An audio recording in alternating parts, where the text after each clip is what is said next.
Okerkale irratia.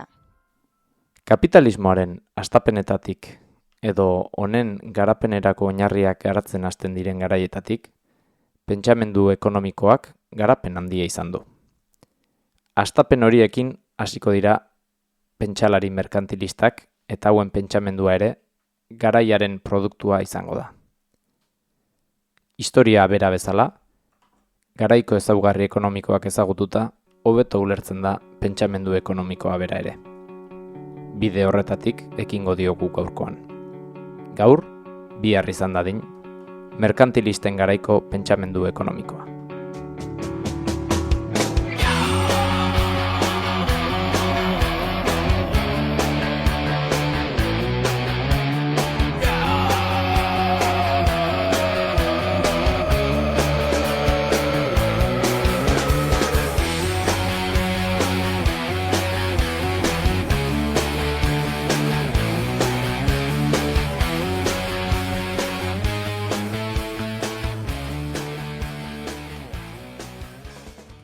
Kaixo eta ongi etorri lehen saio honetara, gaur merkantilistez eta euren garaiko kontuez arituko gara apur bat.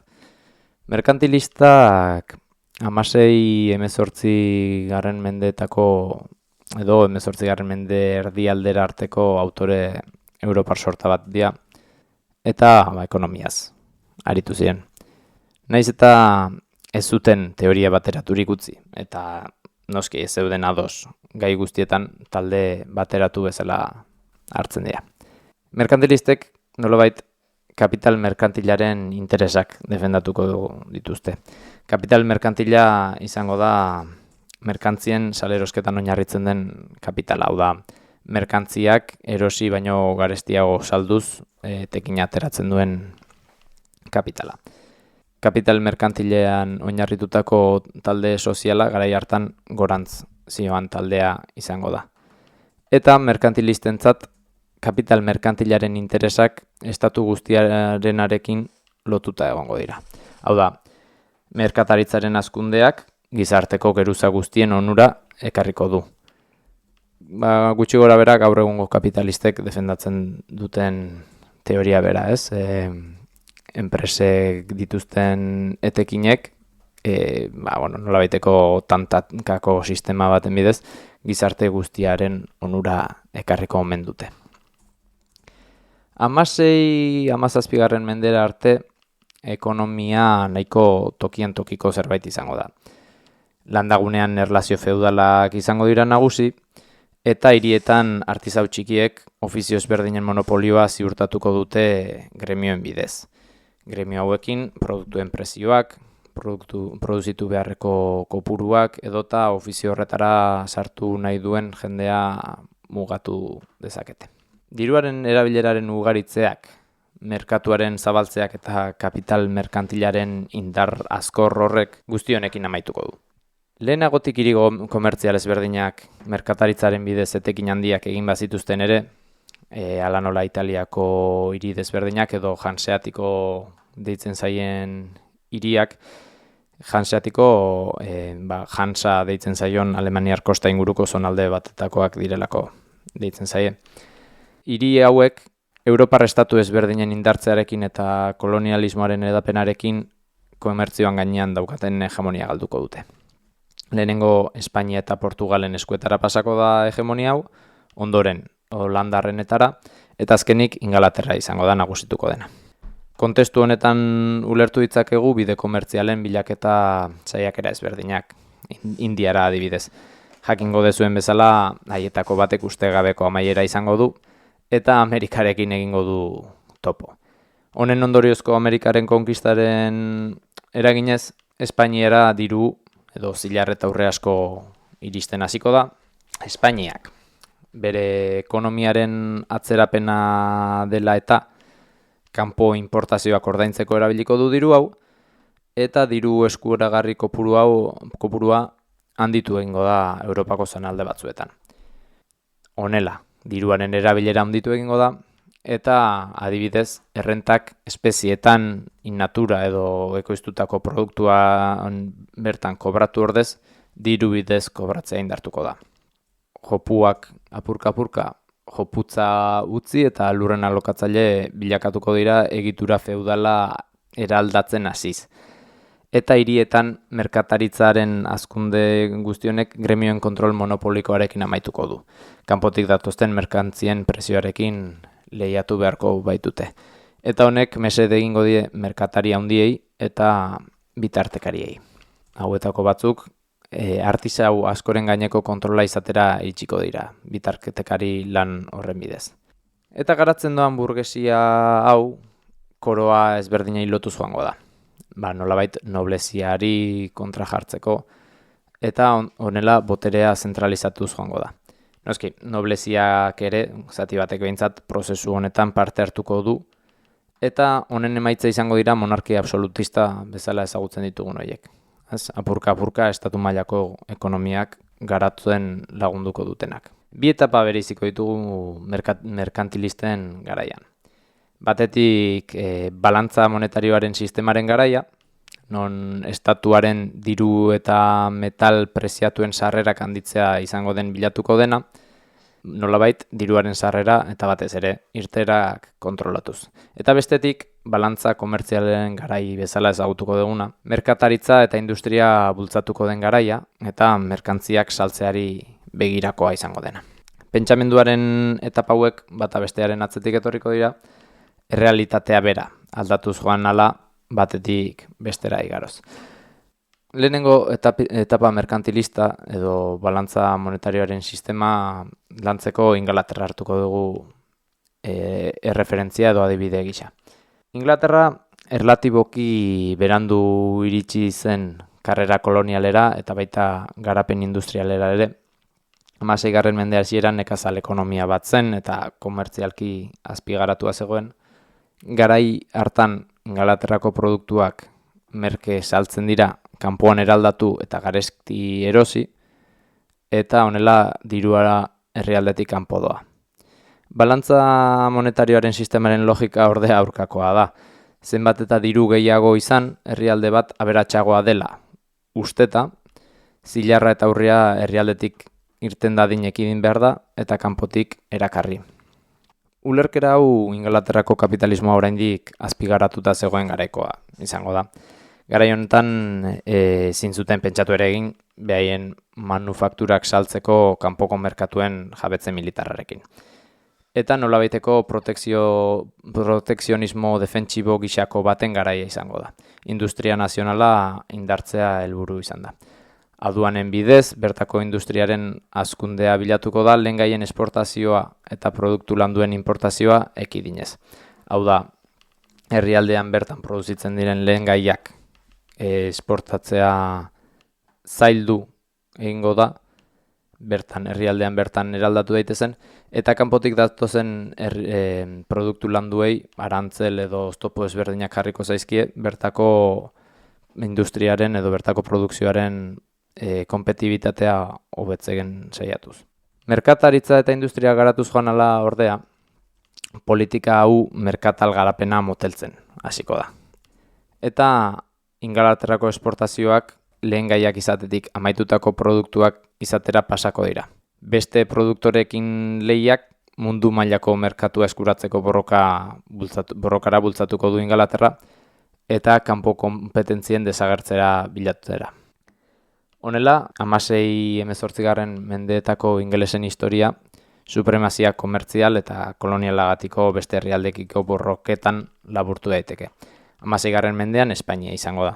Naiz eta kapital industrial ingelesa zentzu ertxian kapital deidiezaiok egun hori mugatua izan eta bereziki esportaziora begirako adarretan pilatuta egon mende horretan. 17. mendean Holandarekin izango du lehia eta 18. Frantziarrekin. Honela, bigarren etapa merkantilista garatzeko oinarriak sortuta daude. Behin eraldatutako produktuak importatzetik esportatzera pasata, kanpor merkataritzaren zabaltzen maksimoa bilatuko du Ingalaterrak. Kolonien jabetzea eta hegemonia lortzea mundu mailako merkatuan. Merkantilistek ulertu zuten herrialdeen arteko diru sarrera irteerak merkantzia trukearen ondorio zirela. Hau da, erosi baino gehiago salduz gero, edo beste modu batean esan da, balantza komertzial positibo bat edukiz gero, balantza monetarioa ere positiboa izango dela. Adibide batekin, Ingalaterrak Indiatik importatzen zuena, esportatzen zuena baino gehiago zen. Eta bien arteko aldea Ingalaterratik ateratako diruarekin hase beharko zen. Baina dirua esportatzea debekatuta zegoen. Hala ere, beste herrialde batzuei saldutakoarekin gastua konpentsatuz gero, osotasuneko diru sarrerak handiagotu egin daitezke.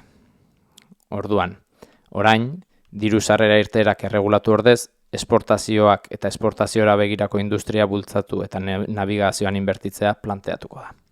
Barne merkatuak babestetik, merkantzia propioen merketze bidezko kanpo merkatuen konkistara pasako dira politikak.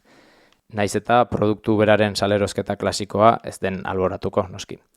Merkantilisten garaiko irabaziturri nagusiak trukea da. Nazioarteko merkataritzan ematen dena bereziki. Oraindik nekazaritza eta industria kapitalistak garatu gabe egongo dira, industriako atal batzuk salbu esportaziora begirakoak bereizeki. Kapitalismo industrialaren garapenarekin, irabazi bide bakarra nazioarteko merkataritza dela gezurtatu egingo da. Fisiokratek eta eskola klasikoak adibidez, nazioarteko merkataritzaren eta irabaziaren ulerkera merkantilistak alboratu egingo dituzte. Merkatu librearen aldekoek, nazioarteko benetako aberastasuna bere produktuan dagoela kritikatuko diete merkantilistei, eta ez merkantilistek esaten zuten bezala nazioak duen diruan. Honez gain, merkantilisten beste ideia batzuk berregin edo garatu egingo dira aurrerago ala nola truke balioari eta honen diru formari buruzkoak. Garai merkantilistan agertuko dira baita ere balioaren teoria nagusien lehen hastapenak, eskaintza eskariaren teoria, utilitate subjektiboarena, produkzio kostuena eta baliolanaren teoria. William Pettiren lanaren teoria laboral baten edo baliolanaren teoria baten hastapenak azpimarra daitezke zentzu honetan. Balioaren teoriaren evoluzioari apur bat jarraituz. Erdi garaiko artisautzan prezioak gremioek eta autoritateek zehazten zituzten.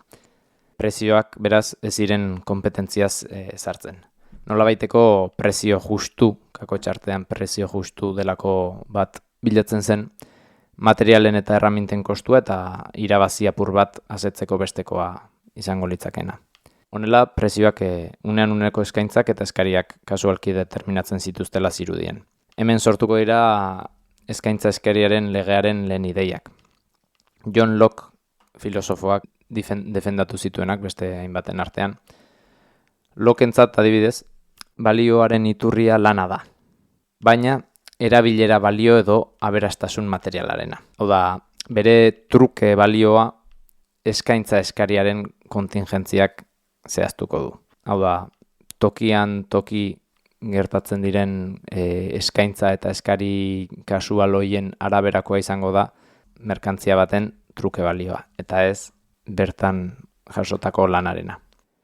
Industria gremialetik ekonomia kapitalistaranzko lehen pausoak ematen dianean ordea, balioaren auzia planteatzen hasiko da, pixkanaka. Ekonomilariak prezioen fluktuazioen atzetik dauden legeak aurkitzen saiatuko baitira. Erregulartasunen ustezko ausentzia honetatik abiatuta, utilitate subjektiboaren teorian lehenengo defendatzaileak egongo dira. Hauek, merkantzien balioa merkantzion erabilgarritasunak determinatzen dutela diote. Eta gaur egun ere aurki daitezke teoria hauen defendatzaileak. Batez ere Austriar eskolan garatuko den ideia eta gaur egunera arte indarra hartuko duena. Merkataritza konpainien prezio monopolistek ere zuten laguntzen. Kapitalismo industrialekin batera aldatuko den egoera. Industria jabeek prezioak produkzio kostuak gutxienez betetzeko moduan kalkulatuko dituzte. Kalkulu hauetatik jaioko da produkzio kostuetan oinarritutako teoria. James Stuart merkantilistak adibidez, prezioa balio errealak edo produkzio kostuak eta salmentagatiko irabaziak osatzen zuela zioen. Teoria hau ezen gai ordea irabaziaren jatorria eta magnitudea azaltzeko. Horretarako balio lanaren teoria bat beharko da. Eta hemen sartzen da ezenan gure Petty, aipatu dugun Petxi. Petxirentzat prezioa ez da zerbait aksidentala izango, baizik eta barne faktorekiko dependentia izango den zerbait. Honen produkzioan xaututako lan kantitateari erantzungo dio zehazki. Petxik bi zati bereiziko ditu edozein produktutan. Soldatak eta lurraren errenta. Horrela, soldata langilearen biziraupenerako behar bestekoa baldin bada, lurraren errenta kalkula daiteke. Prezioari soldataren eta produkzio baliabideen kostuak kenduz. Balioaren teoriez aparte, merkantilistek utzitako lanketa teorikoetan diruaren teoria bat garatzeko saiakerak ere badaude. Adibidez, Nicolas Barbonen hitzetan, Nicolas Barbon 17. mendeko ekonomilari bat zen, mediku eta espekulatzaile izateaz gain, ingelesa bera. Haren hitzetan dirua legebidez sortutako balioa da. Ideia hau gerora diruaren teoria legala edo diruaren teoria estatala dituko denarekin identifika dezakegu. Teoria honek edo diruaren teoria estatal honek diru fiduziarioa edo dinero fiat bezala ezagutzen den horri buruz hitz egiten du. Hau da, berezko balioari erantzuten ez dion dirua ari da. Konfiantzan oinarritua. Estatuetako banku zentralek gaur egun emititzen dituztenak. Bilete bat, adibidez, ez da paperaren balioaren adierazle eta ez du ordezkatzen metal preziaturik. Diruaren teorian metalistan aurrekari izango zianak aldiz, aipatu dugun bide horri helduko diote, eta txamponen metal kantitatearen gutxitzeak bere balioaren beherakada zekarrela defendatuko dute, edo zuten. Diruaren teoria metalistak, diruaren balioa bera, txampona bera osatzen duten, edo, bileteak ordezkatzen duen metal kopuruaren balioa dela esaten du.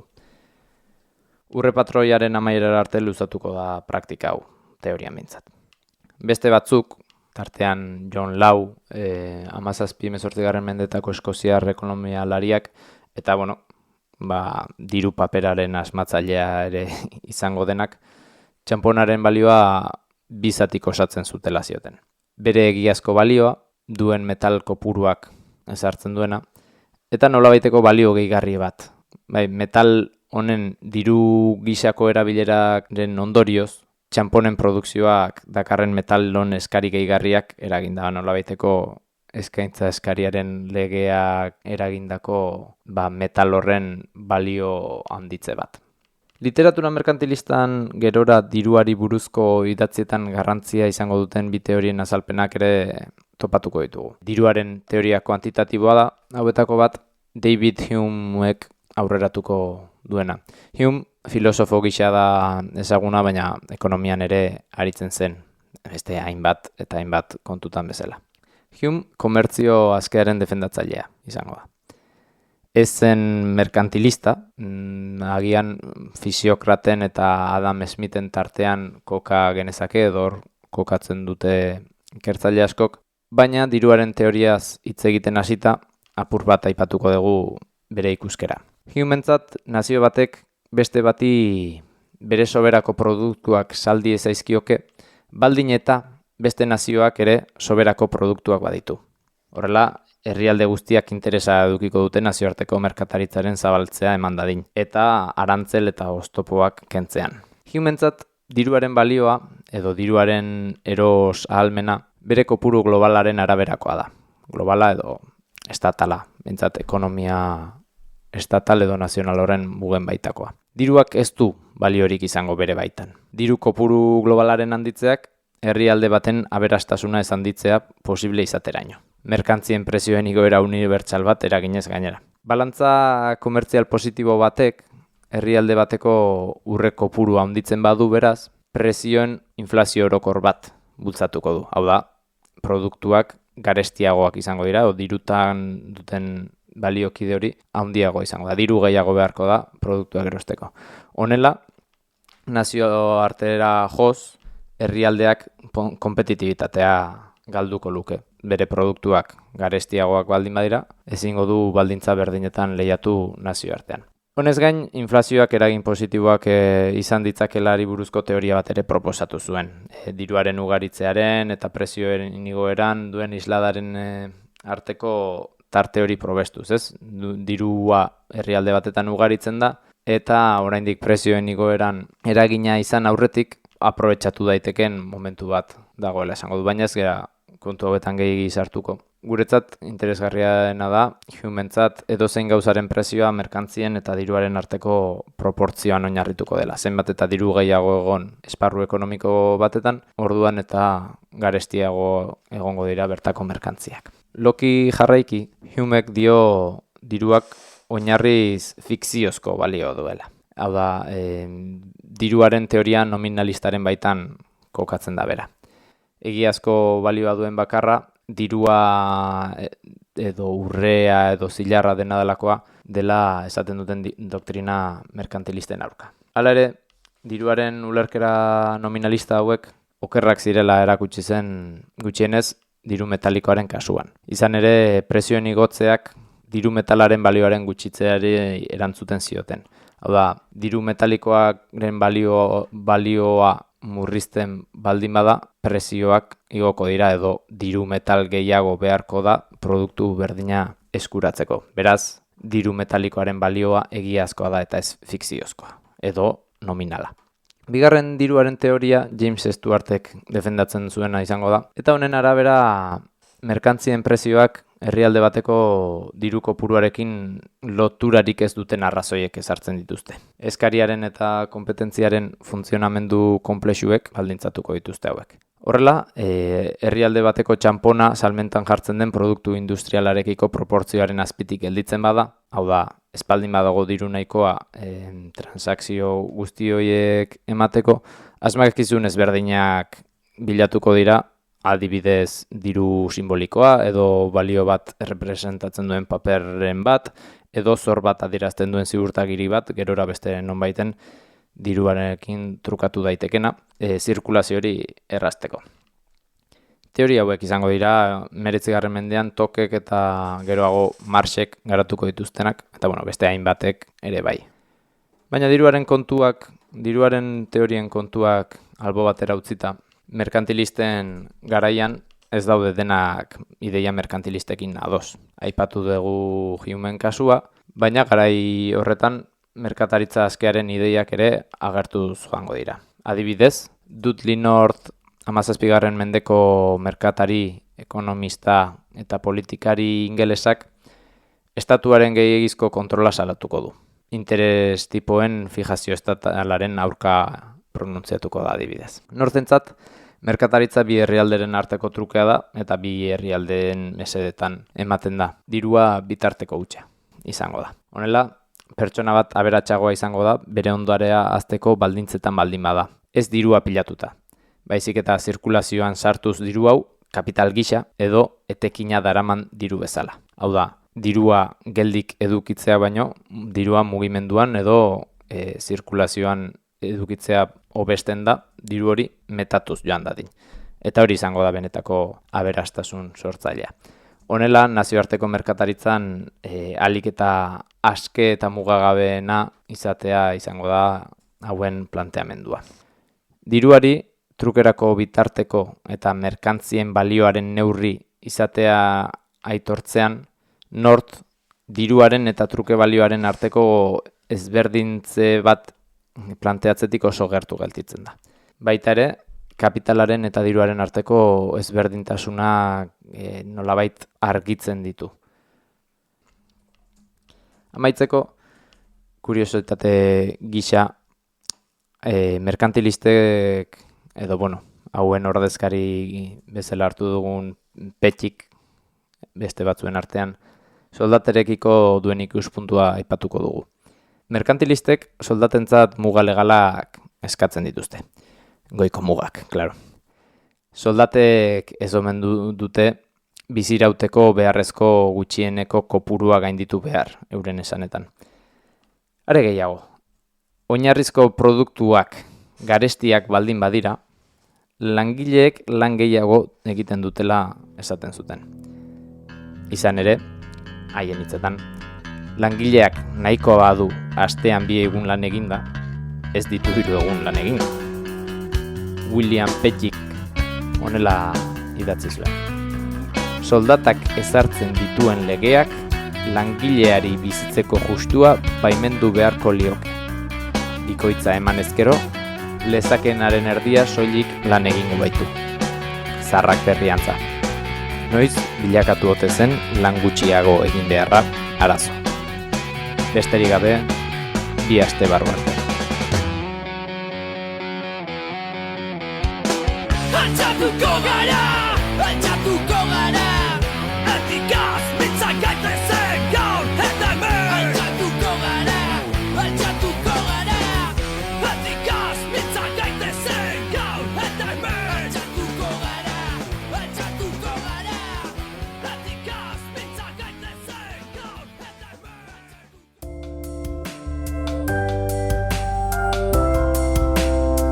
Okerkale irratia.